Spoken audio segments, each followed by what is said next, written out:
On Monday, Numsa were quick to announce the end to their strike in the engineering and manufacturing sector because it had agreed terms with the other big employer union, Seifsa.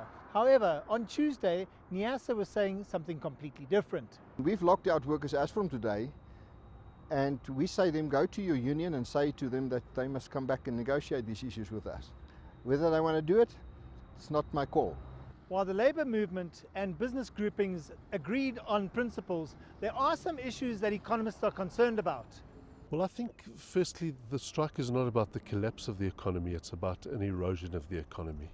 And we can see there's a lot of manufacturing, especially in the metalworking industry. A lot of those decisions are not taken in South Africa. Economically speaking, I think it's problematic when one imposes costs on a sector of the industry that perhaps can't bear those costs. So economically speaking, it's going to force a whole lot more rationalization within the industry. Well, I think it's going to take a 0.3% away of GDP this year directly.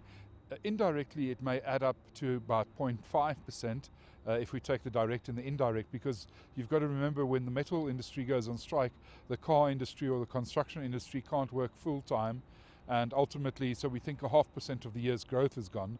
And it's not just the economists. A major business grouping is also concerned about what's going to happen over the longer term. I'm afraid that this is going to extend the strike, and one must bear in mind that although there is some consolation that the larger enterprises may continue to operate and start churning our economy ahead again, we are a very small economy and interconnected. And in as much as small enterprises need larger enterprises equally need smaller enterprises as part of their supply and delivery chains.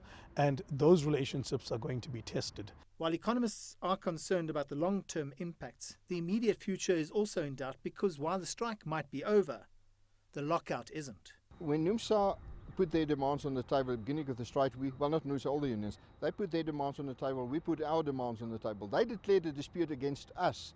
We responded by declaring a lockout against them. This is how it works. And all that happened today is we're not lifting the lockout.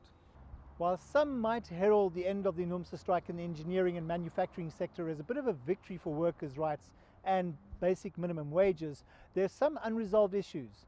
I'm Angelo Coppola for CCTV in Johannesburg.